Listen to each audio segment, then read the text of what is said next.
guys. No, it's good to have you. Yeah, thanks for taking the time, mate. Do you want to give everyone a bit of an intro, background, and where you're from, and what you do now? Basically, I'm a UFC Lightweight, and I started maybe 7 years ago. So I fight for the UFC, and I'm making my way up. That's it. Yeah. How did you get into mixed martial arts in the first place?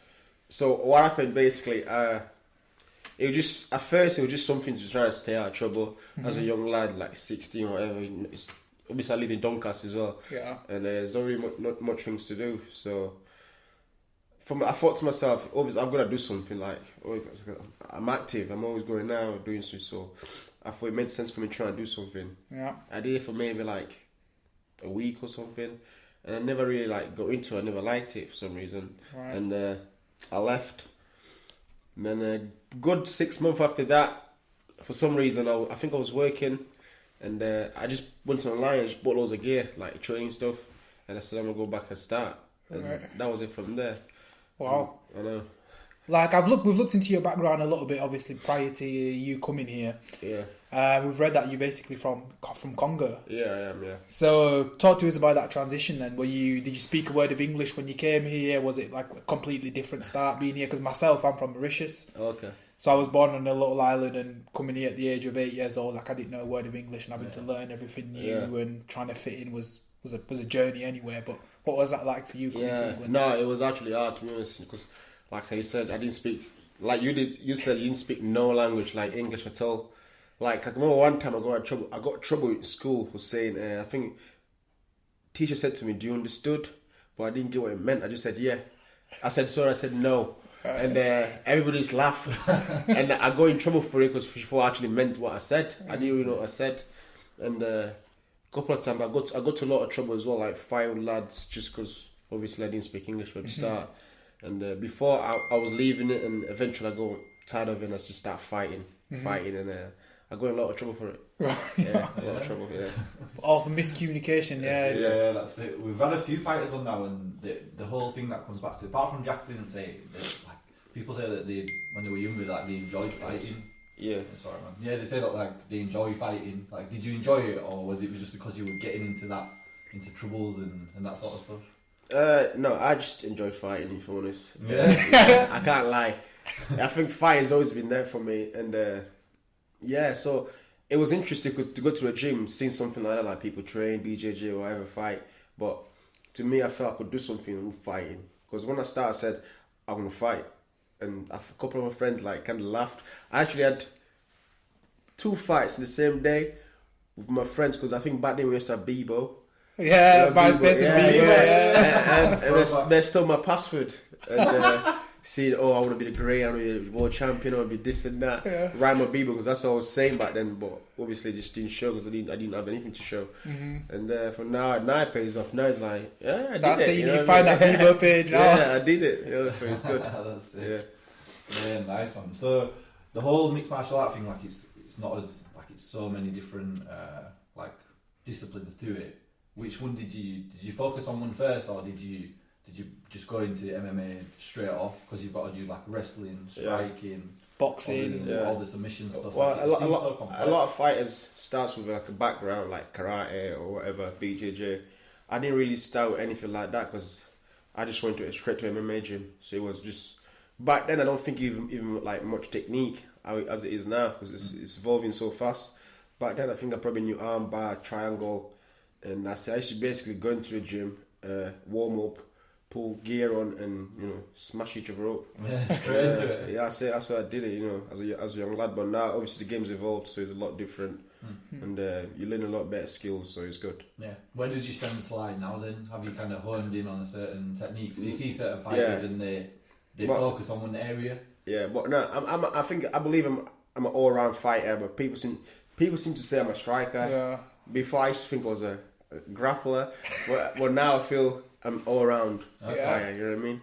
But people, because obviously most of my fights finished. I finished them, and but before that, people only knew me. Like, people didn't really know me as much because I was wrestling and I was winning on points. Okay. That's most fights I knew, and I always listen to the crowd, and a lot of people are complaining, oh, it doesn't knock anybody out, this and that. So I started working my hands. Yeah, so that big overhand right. And, big overhand right. And I started, since then, that right hand has been landing for fun. Yeah. And people say I'm a striker, but I wasn't really a striker as good as I am now, because I've been strengthening all my areas, stand up, so I'm a lot better fighter than I was. Yeah, nice. Does that make you feel comfortable when you're in there, knowing that if someone wants to take you to the ground, that you're comfortable there?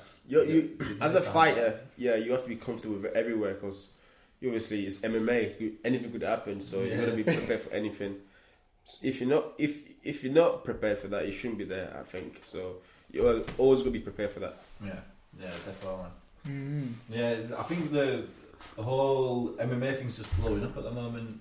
It's going wild. It seems to be kind of surpassing boxing now. It is. I think that getting people the in. buzz, everything's there. How have you found that being a UK fighter? Do you think the people get behind you? Do you think you're generating good honestly support? I do get a lot of people do get behind me, but as you said, like now I think I've lost 3 fights. I'm 3-3 in the UFC, so. And as a fighter, I know like fans are like that. You know, lose fight or drop next minute. Oh, yeah, next big thing again. So at the moment, just I like put my head down. You know, focus my training. But I know there's people that support me full time, and that's what matters. Yeah, that's definitely what matters. Having that good core of people around you. People, and that's what matters. That's it. Yeah, definitely. That's been one thing that's come up on the podcast is like when you're winning. Everyone wants to be there. On the bandwagon. And you realise who the real ones are. You constantly getting phone calls when you win. Constant, messages. Sometimes you're like, oh my god. Do you know what? You're the third person to say that. Like say, we've had some fighters on this. When you're winning, your phone's blowing up. Everybody wants to be in touch. Everyone will be in touch. Yeah. Everyone will go out with you. But exactly. When it's the other way around. At the same time, I kind of like it because I think it's important, because I feel like I was kind of blind. I didn't really see what I'm seeing now. It's like. Now I put myself back, I'm like, okay, I can reset because I know what it takes to put it work. I know what it takes, but I can reset and say, okay, this worked, okay, I'll keep this one. This didn't work, or you stay away from it, you know what I mean? Yeah. I'm picking and choosing, so it's kind of good. Yeah. I never thought I could appreciate it, but now I appreciate it more because I just think this is the right time, you know, to pick and choose. We should be there, we shouldn't. Yeah. Do you know, it's refreshing to hear that though. I think people can easily apply that to kind of real life, do you know what I mean? Like people are doing well, going out partying, people want to be around them, and then when they leave that scene and like, that's it. Person, no more like, phone call, next person. He's doing good. There's that kind of fucking Nate Diaz once he beat Conor. He just went. That's it. Everybody went. I know. Everybody will know him. Because after that, he was just kind of not. Just, even though he's been around grafting for time. Just one of those guys. But that is what it's just. Obviously, human nature, I believe. So just. If you want it, you want that spotlight, you got to put the work. So it is what it is. Yeah, MMA's been in the news for all the Conor Khabib stuff. Yeah, like and the whole like lead up to that. What's your take on the whole trash talk thing? I don't want to lie myself. I like to talk. Yeah, because I personally believes, you know, you as a fan, you probably won't see it, but I know when I've talked so bad to someone and it's going to the head and they're going to hurt me, and I know that to me is an advantage already. So at the same time, I can understand what Conor does, because it does blow your mind, because you're not just fighting him, the media's put like bigging him up, this and that. That's play with your mind. You're thinking, you start to believe that. You're like, this guy's really gonna beat me, you know. You know what I mean? And as a fighter, you shouldn't really think like that, and that's what happens. So I believe what he does is the way he wants it to be, and obviously, if you be humble on the other side, you can be like that. It's all what you choose, what you pick at the outcome. You know what I mean? If you be humble for the people, then you're gonna make money and talk. Then it's all up to you. Yeah, I believe in both. Yeah, and you enjoy it. I enjoy it. Yeah. Like it depends what kind of person I'm fighting as well. If I really want to talk shit to them. Yeah. Have you had a person that you have you ever in your professional career have you had someone that you thought that you dislike? That it's got to kind of not personal, but there's a bit more in it than just alright, we're winning, we're fighting. It's a bit more personal. It's a bit more personal, yeah. It's a bit more personal. I think that was sorry.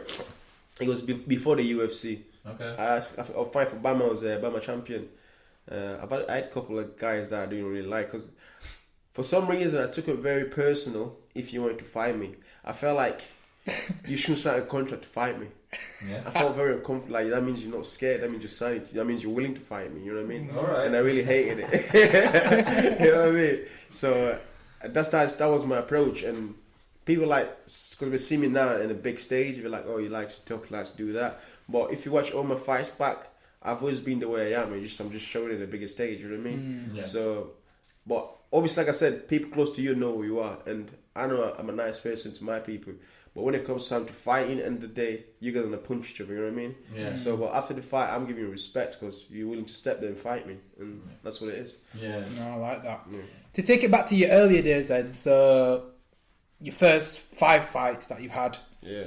How was that? What was your training like? Did you have support behind you, or was it a lot down to your own groundwork and learning the techniques and putting the work in? No.